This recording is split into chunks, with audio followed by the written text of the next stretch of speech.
Oh man, I'm live. You're live. We're here. Welcome. I'm back. We're at Book Talk 59, and yeah, I've been doing a lot of newer books, but I still like people like Arthur Rimbaud. I did Baudelaire was one of the three major influences on me, and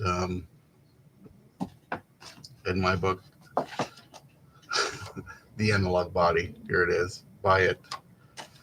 People are already getting it. It's available on.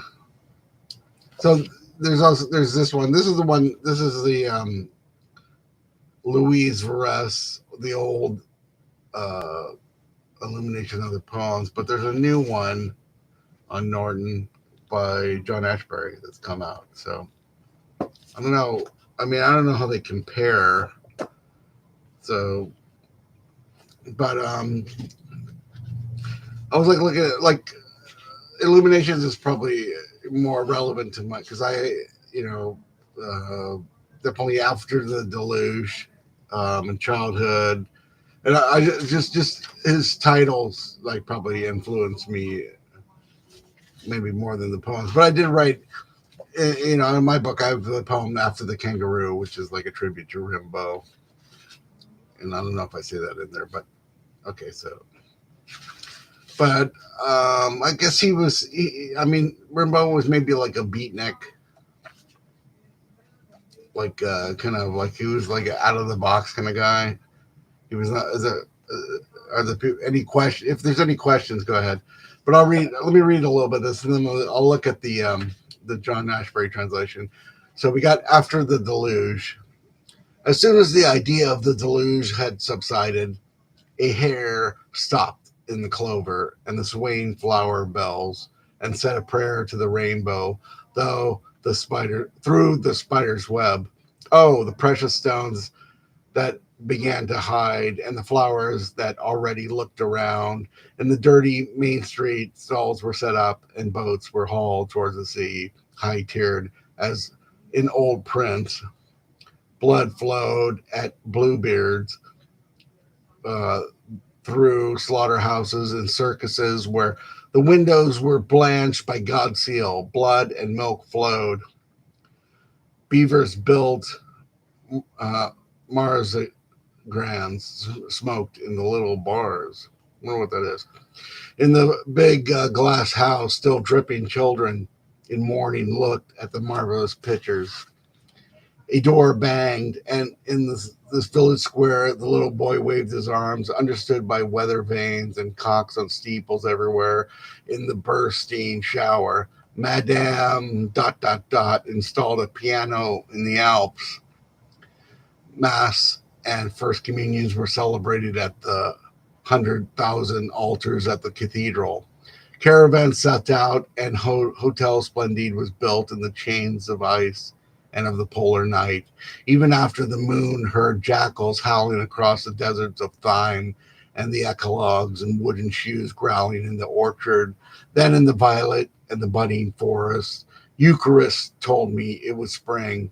Gush, pond, foam, roll on the bridge and over the woods. Black palls and organs, lightning and thunder, rise and roll, waters and sorrow rise, and the launch of the floods again.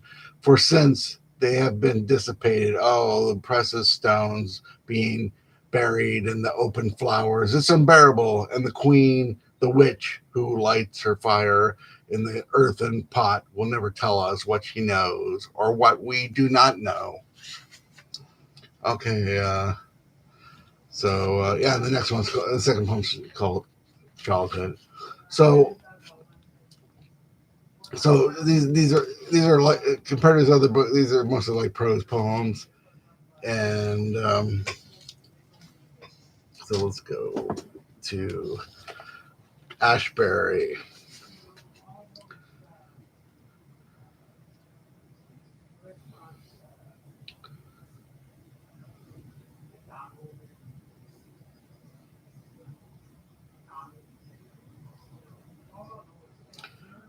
So it looks a little bit different. Let's see.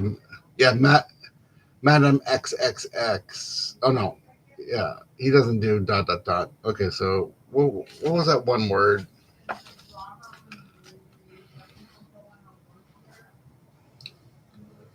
Beavers built Beavers built tumblers of coffee steamed in the. Okay, so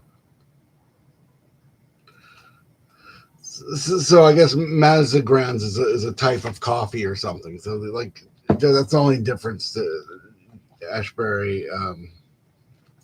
So let's see how he writes some of this.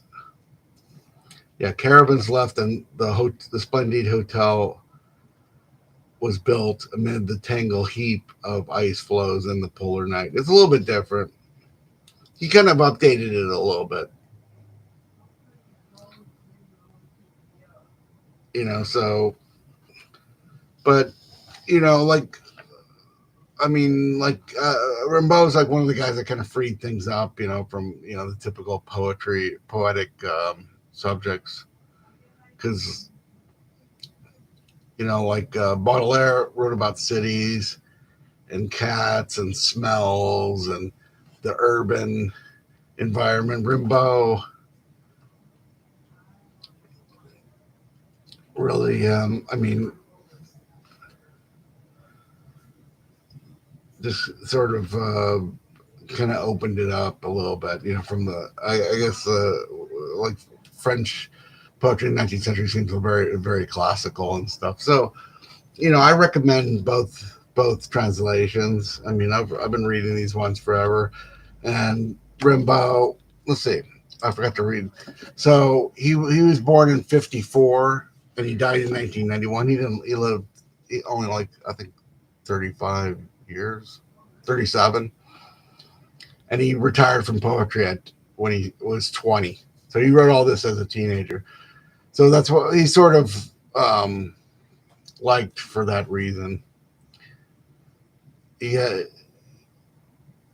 he was kind of he's like definitely embraced by the surrealist. Born in Charleville, he started writing at a very young age. Excelled as a student, but abandoned his formal education to run away to Paris during the war. He produced the bulk of his literary output in those years, the Paris years. So yeah, there's a season in hell. There's Illuminations, the drunken boat. Let's see. What what else should we read? I mean, he didn't really write that much. Illuminations, a season in hell, the drunken boat, voyelles. A lot of it was. There is poesies complete. That's that. So, but it's not. I mean, like Baudelaire, it's not a lot of. I mean, Baudelaire has a lot more criticism writing, and he has Paris spleen, and I guess they're similar. So, Baudelaire had a lot more translations and critical works that the Rimbaud didn't really explain his work too much. He just kind of put it out there. Okay, so that's enough. We don't want to go too long. Rimbaud is definitely a major figure. And let's move on.